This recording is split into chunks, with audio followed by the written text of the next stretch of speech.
Welcome to the Retail Tech Race, the much anticipated viral Twitter sensation that it has been. The aim of this is to shine a light on the customer experience in payments, identify gaps in the infrastructure that there is within the payments world. So what we've decided to do is get 4 people with 4 different payment methods. So we had contactless payments, we had chip and pin, we had mobile wallet, and we had cash. And we asked these 4 industry legends, spare the blushes, to buy 10 different items. These items range from a single carrot to a smart home device. So different challenges for the different payment methods. So what I'm going to do now is show a video of how they got on.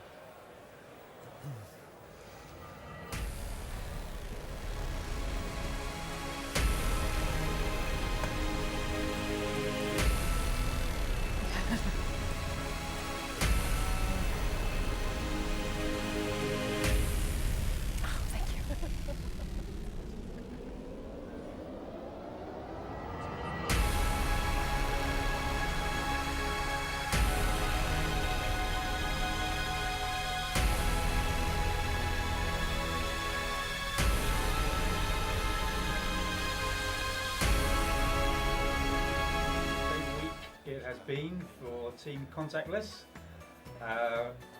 With Contactless, of course, we had to go into store, couldn't buy anything online. That was the first challenge. The second was that, of course, with Contactless, couldn't go over £30. However, we've done it. We've managed to get every item on the list. Had to be a little bit creative with 1 or 2. And as you can see from what I'm wearing, there it is. Managed to get something which is personalised. So all in all, it's been a pretty...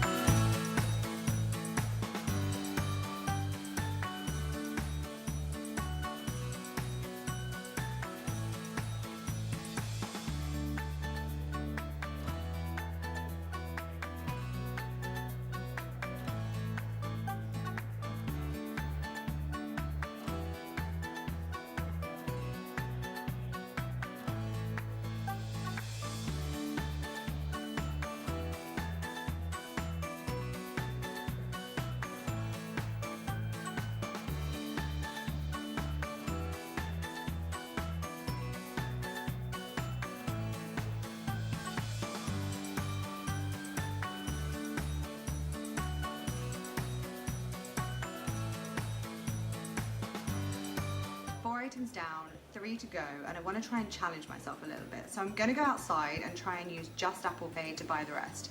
I have remaining the personalised item, the £5 scratch card, and the 500 penny sweep.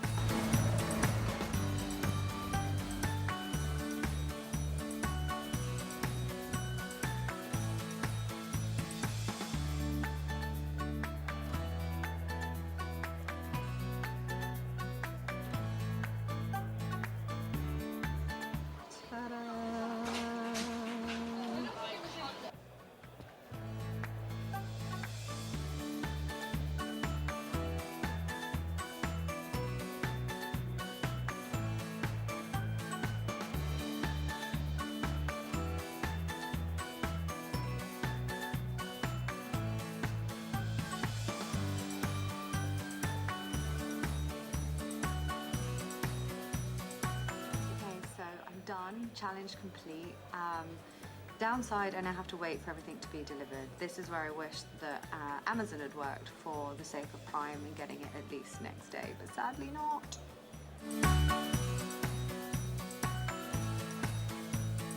Hi guys, I'm here at a retail park in southeast London. It's about 32 degrees today. I forgot my selfie stick and my battery's about to run out. So we haven't gotten off to a good start, but I decided to come to a retail park because I do most of my shopping online. So I thought I'd come here.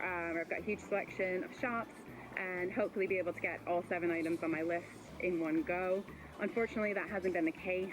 I've been here for about 2 hours and I've only managed to get 1 item, which was ironically the Echo device. And it hasn't helped that shops like Maplin have closed. That's where I would have gone for my robot arm, something very specific. And also I went into Boots thinking I could get my personalized photo gift. but unfortunately I had to have it delivered to that specific store, which wasn't very convenient for me, and it would have taken 9 days. So it's proving to be a little bit trickier than I had anticipated. Finished the race now, managed to get 5 out of 7 items on my list, which you can see behind me. The only 2 things I couldn't get, as expected, were the ASOS branded item of clothing and the original Game Boy.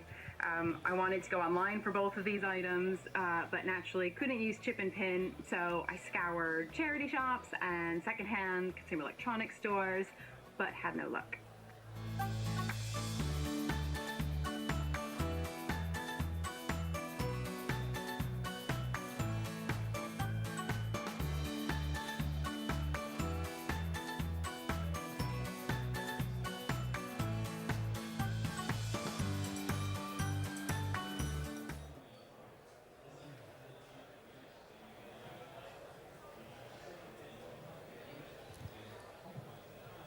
Has the music stopped on the video? Thanks. Thanks, guys. So, first thing I'd like to do is just give each of you the opportunity to introduce who you are, who you work for, and what it is you do. Sure. So, hi, my name's Rachel Arthur. I'm the Chief Innovation Officer of a retail consultancy called The Current.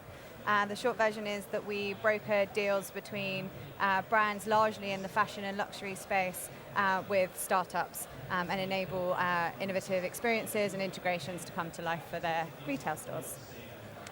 Hello, I'm George MacDonald and I'm Executive Editor of Retail Week, so I'm in charge of all our day-to-day content. Hi, I'm Natalie Berg. I'm an independent retail analyst and consultant. I spend a lot of my time on Amazon and key industry trends like Store of the Future. Hi there, I'm Andrew Busby. I'm the founder and CEO of Retail Reflections. I guess it's kind of similar to Natalie. Yeah, we're constantly looking at the retail market and we write and speak about all things retail. Thanks, guys. So, great video, a real variety of decisions on how you vlog and blog your journey through the payments race, so that's interesting in itself. So, when you got the list, what were your initial thoughts, considering you've got a payment method aligned to the products? Any particular things that stood out? I'll start. I think for me, I knew that being assigned chip and pin was going to be hard for me because I do a lot of my shopping online. Got 2 small kids, don't have a lot of time, and I looked at the list and I thought, it's going to be hard to get all of these items by not going online, actually having to go to trek around different stores, see if that particular item is in stock. I actually reverted to calling some stores and checking if the item was in stock and then going to pick it up. So I think for me it was a real reminder that as consumers today, we're really spoiled for choice. Was there any items that particularly worried you when you saw the list? The ASOS branded item of clothing. So you tried to hunt it down elsewhere though, right? I did. I looked at a few charity shops. I think George had some insider knowledge which helped him out. He knew exactly which charity shops to go to, but didn't succeed. So yeah, I guess actually on that, it was the ASOS branded item that I was most worried about from the first list, because obviously it's an online retailer and I was paying in old-fashioned cash money, but that didn't stop me being able to research online, and so I found out, I didn't know beforehand, that ASOS has a partnership with a charity called Trade, and so a lot of their excess stock ends up in Trade stores, and there happens to be one just around the corner from where I live. So I went in there, and yeah, the first item I looked at was ASOS, and it was a piece of women's wear, and I just thought I'll buy that because I know it's ASOS. But then when I looked round, I could see so much ASOS stuff, so I put that back, and I actually got myself a man's shirt instead. But it really made me think, though, apart from the fact that you can relatively easily buy ASOS in second-hand and charity shops. I just thought it was a great initiative, and contrast that with Burberry, who would have burnt their old clothes instead of passed them on to a charity partner. Investigative journalism at its absolute finest there, Georgia. We've also got people from ASOS in the front row sat here beaming with pride for their charity initiative. I wish there was a little mirror so you could see how brightly they're smiling. Anything from you particularly that stood out when you got the list? I mean, I think for me, the first thing was understanding exactly what was meant by mobile, because there were so many. To start with, I was like, this is enormously challenging because does it mean I need to use my mobile to pay for things just in the physical space? Or are we talking about just using my mobile to shop, which I do all of the time anyway? So I had to clarify that first of all. And as soon as I was told I could use PayPal, I was like, well, then the world's my oyster. So I had quite a lot of fun, to the extent that I thought, actually, I need to now make it a bit more challenging and try and go and use Apple Pay a bit as well, and do it in the physical world as well, as you saw in the video. Any items that worried you on the list? My decision making was more around how can I get the best version of this. So what's my favourite ASOS item to buy, and So you just how enjoyed can I shopping, really, didn't you? how can I make sure that the Nintendo comes with Tetris?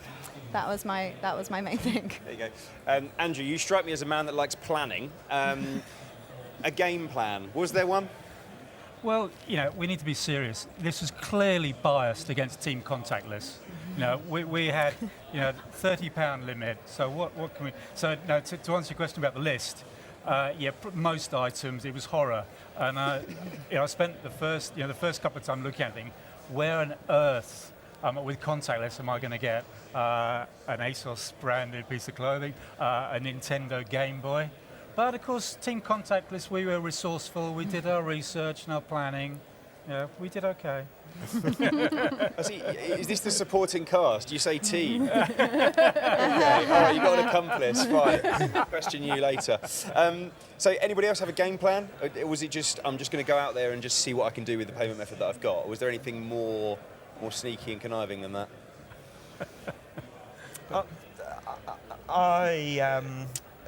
I've been accused of bending the rules on one item, which was actually the Game Boy.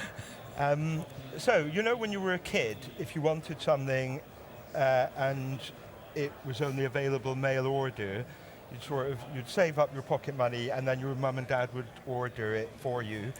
So I thought, the 21st century equivalent of that is that I give the money to someone and they can order it online for me. However, I have a suspicion that my reasoning wasn't accepted by the judges.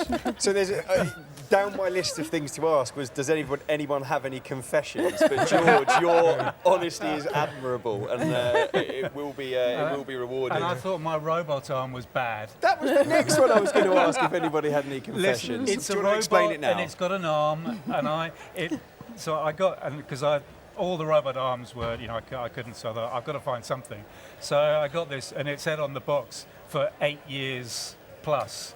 And I opened it up, and I was like, where on earth do I start with this thing to build it? But it's a robot, and it navigates, and it's got an arm. So just to be completely clear, the task was buy a robot's arm, and you bought a whole robot because robots have arms. So I exceeded the requirement. Okay, well, look, well done. I'm not saying you have or have not been penalised, but we'll wait for the results. Look, we started to cover them, but are there any particular challenges that you had when going through this? We've touched on them, but are there any examples of where this was really difficult for the sort of payment that you had? For me, the hardest one was the penny sweets. Finding 500 penny sweets today. I mean, we obviously all grew up in an age where you did literally buy sweets that were a penny. Turns out that doesn't exist anymore. How much are they now? Well, the shop I went into, it was 4 for £1. Hang on. I was outraged. Yeah. I was thinking, I'm going to blow the budget. They weighed one and it would have been 6 pence. Yeah. I can imagine you were disgusted as well. Yeah, so that then wasn't possible at all. And I mean, I was on Oxford Street, so kind of, what would you expect, really? Yeah. And at that point, obviously being physical, I then also had the limitation of a £30 contactless limit. So I was thinking, can I buy multiple bags and do multiple payments, maybe? So would they let you split a payment in store? So I was with your thinking limit, I would strategically buy one and then buy another one. Okay. But I didn't in the end. I left it and I went to eBay again. Was there anything that was above 30 because you had that £30 limit? Did you ever try and if it was £50, say, can I split this payment and do it 30 and 20? Because look, if I forgot cash or forgot my debit card, that's what you'd end up doing. Right? So the stuff I bought in the physical world was all under £30 anyway, Okay. and I bought everything else online. Obviously, with PayPal, there isn't limit. With Apple Pay, if you're buying online, there's no limit either. So when I Yeah. bought ASOS, there's no limit with Apple Pay. It's the contactless itself Yeah. that is the limitation. Can I ask, I know we're Slido for questions, but if anyone has the answer to that question, could they put it up there so we can discuss it? If you can split a payment in a store so that you can use contactless, so you could buy something that was over £30, I'd really like if someone knew the answer to that. If not, we'll find out another time.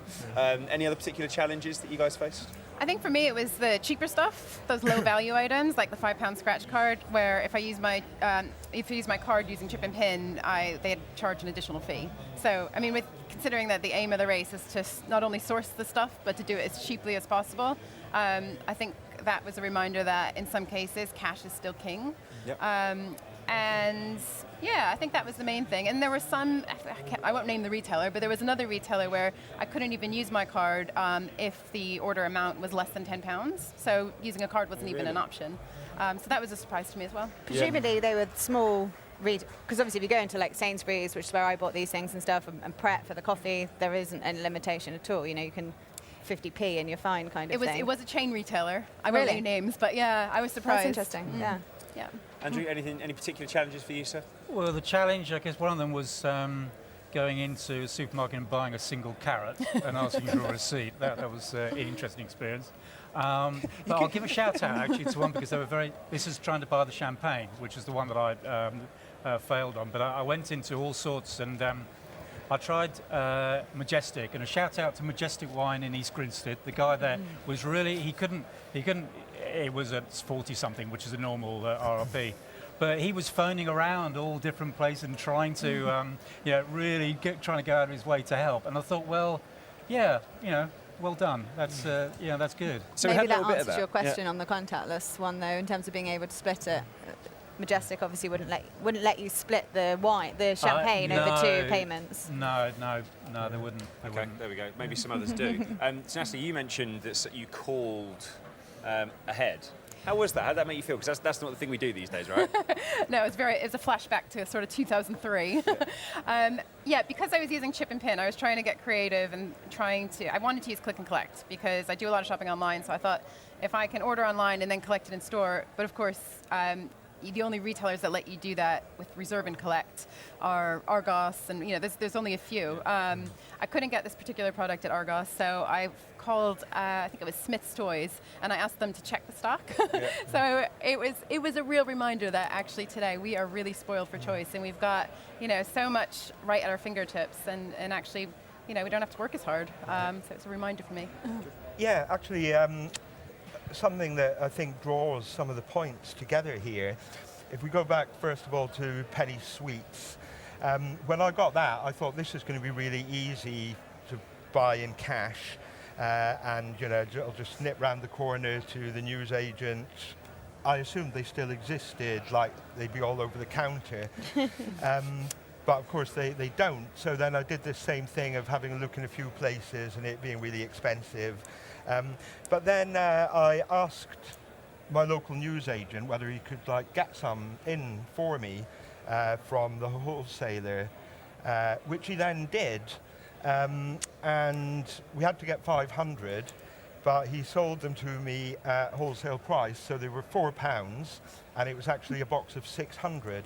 So I thought, first, actually, you make quite a good margin on Penny Sweets if you can sell them fast enough. Second, though, it was a sort of heartwarming high street tale. I go in that guy's shop pretty much daily for paper or cigarettes, whatever. He knows me, so he did me the favour of getting them, and then he gave me them at wholesale price. And like you, actually, I called a shop about the robot arm, and it really showed in some ways how unjoined up multi-channel can be. The lady who answered the phone at the call centre was really, really good. And she said, oh yeah, I think they're in stock in this branch. I've got to tell you though that this pool that I'm looking at only updates once every 24 hours. So they might not have any, but it says they've got 8. So I went to that branch and they didn't have any. They did have robots, but no robot arms. So you did it properly, right, George? But then what in complete contrast to my newsagent, the person working in that store wouldn't phone a nearby branch to see whether they had just it in refused? stock. No, they pretended that the phone was out of order.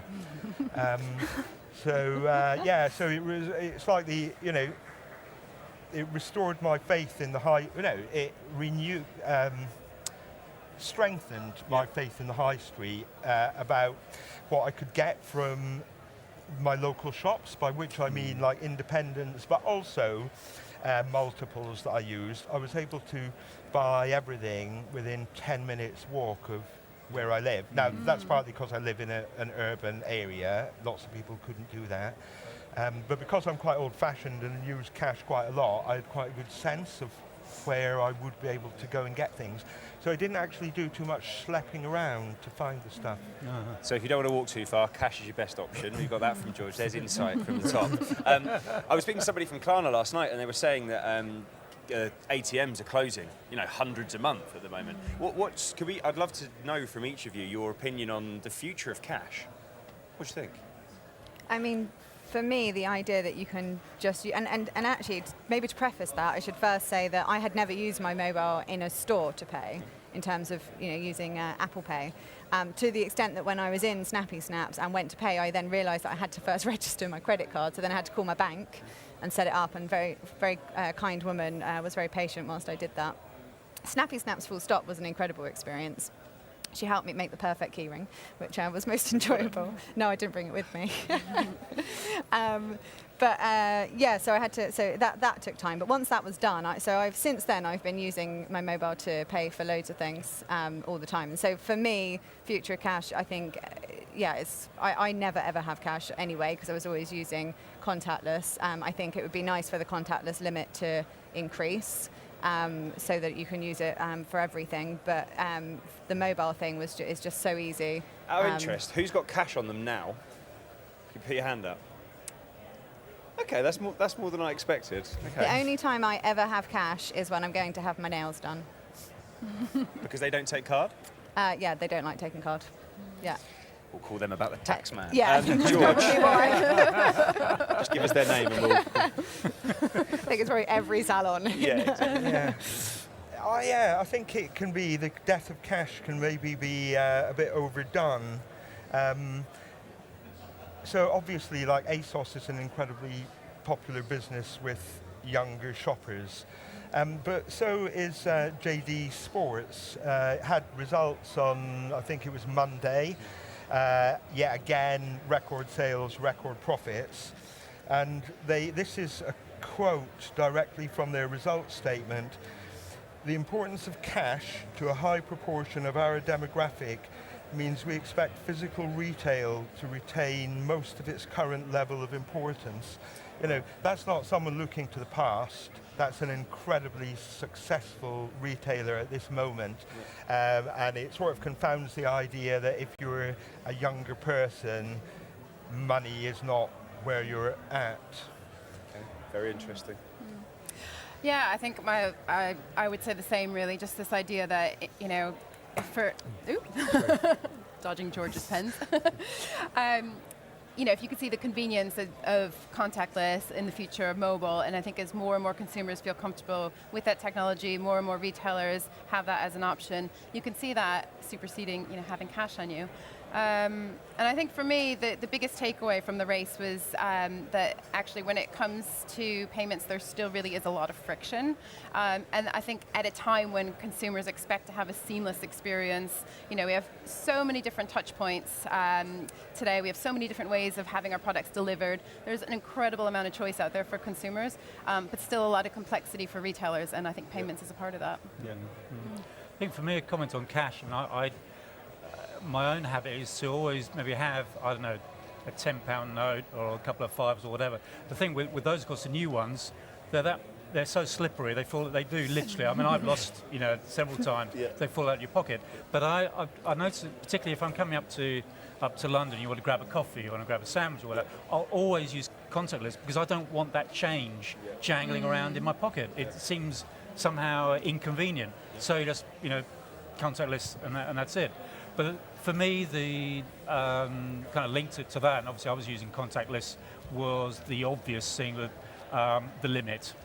And again, with my new best friend from Majestic, we had quite an interesting conversation, and he made quite an interesting point that, well, why not, he used the example of filling up the car. Generally, that's going to be around about, for most, I don't know, 50, 60 pounds.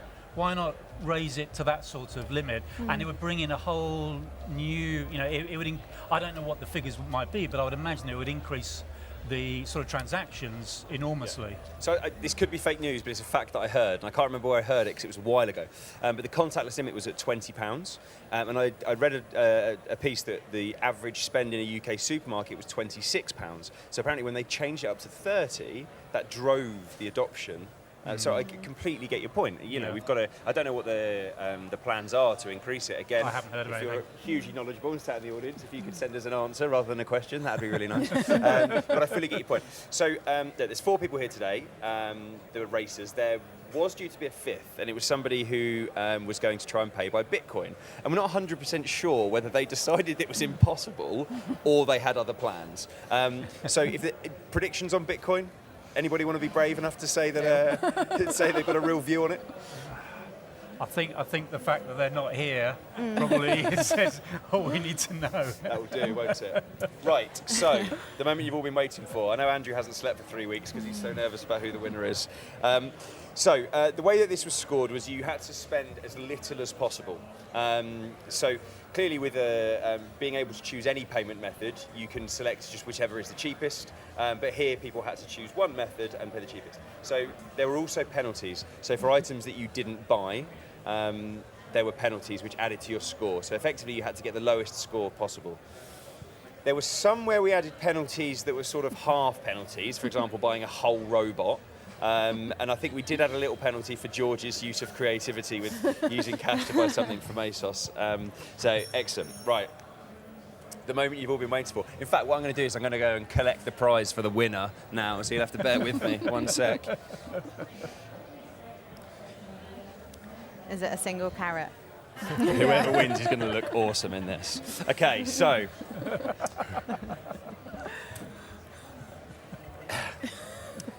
In 4th place, with a total spend of £262. I've got glitter on me, that's great.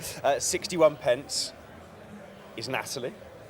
I'll take it. In 3rd place, with a spend of £210 and 76 pence. And in this person's defence, they weren't sure whether the brief, because it said race, was to buy things quickly or to buy things cheaply. So perhaps we should change that, and that's Rachel. Years of rivalry, many sleepless nights, lots of tension. The person in 2nd, with a very commendable score of £191 and 99 pence, is George. So, Andrew, that makes you our winner. You spent £183 and 68 pence, and you are going to wear these now. Oh no. So here is your bling necklace, because you're the king of money. Here we go. Oh, I'm honoured. Congratulations. Oh, thank you. No worries at all. I'll wear it with pride. Do I have to wear it for the rest of the day? Yes, and for the next 2 weeks. And we're also going to put your crown on. If anybody's got a camera and wants to take a picture of it, social, please I'm do. glad I didn't win now. George is even more gutted. Sorry, George, but all very close. And look, cash is a difficult thing. In 2018, to spend cash and do as well as you did is hugely commendable. We're going to move to questions that are on Slido. I'm not sure if there are any. There are. Brilliant. And hopefully some answers to the questions we didn't know. What was the one key learning from each of you about being in this race? I should have known that the race was to spend as little as possible because I would have bought something cheaper on ASOS, number one. And also, So you just treated yourself? I got every single item. So, and I have a champagne waiting for me on Click and Collect at Waitrose, which I'm going to pick up tonight. You're the real winner. George? Despite the fact that I use cash a lot in everyday life, it's not the only thing I use. And what I recognised, I guess, was actually how restrictive it is if you do limit yourself to one form of payment.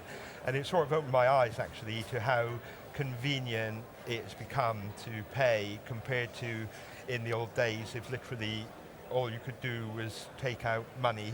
and you were talking about ATMs. I'm old enough to remember when you had to go to the bank to make withdrawals. So long may it become more convenient.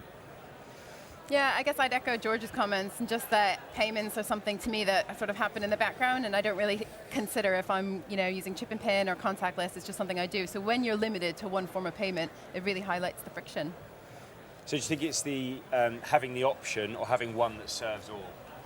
Ooh, good question. Ideally, one that serves all. Yeah.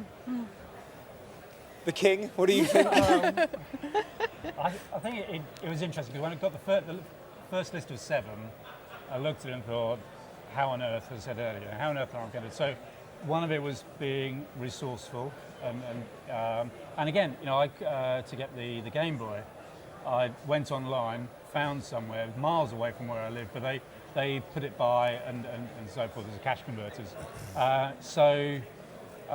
Being resourceful, but yeah, the obvious thing, as I said earlier, with the learning with the contactless, I haven't heard of anything of the limit being increased, but I'm sure it will be. Yeah. And I think maybe there's another tipping point that will hit.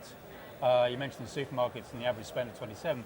Once we hit that, and whether that's 40, 50, I don't know, then I can see that more and more of us will carry less and less cash and use contactless. So there's a question that's just come up here. I'm not going to do the one that's highlighted because someone spelled was, which is quite funny in itself. So that limit for contactless being raised. So we hear of the wallets that you can buy that are blockers, so that people on the tube can't tap you. But does that expose us? Because the maximum exposure you have at the minute for carrying a card like that is £30.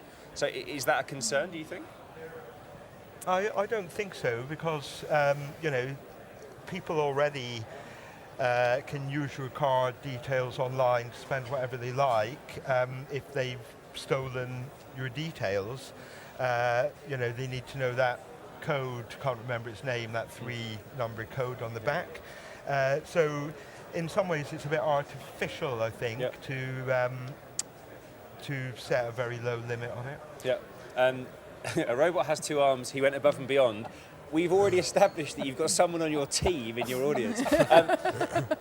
So the point about mobile and who had the best experience, who do you think, outside of the store experience, you said it was Snappy Snaps, but did they give you the best payment experience, or were they all level?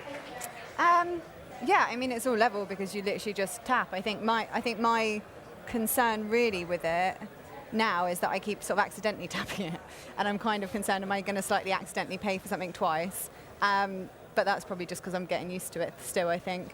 And then, as I said, I mean, for me, when you're online shopping, what's nice is being able to have the one click. And so it's just kind of making things a lot faster in terms of being able to use Apple Pay, or indeed having PayPal set up very easily. The most sort of clunky part of my experience was I realised I wanted stuff delivered to the office rather than my home, so having to put in all the address. And then, of course, you've got the issue of things when they arrive, and that side. It's not the payment side, it was more the delivery and all of that side of things that was more clunky. But from a convenience perspective, it's obviously very straightforward. Great. And any more questions for our glorious panel? No? Well, thank you very much for listening. It's been great fun, and we appreciate your time.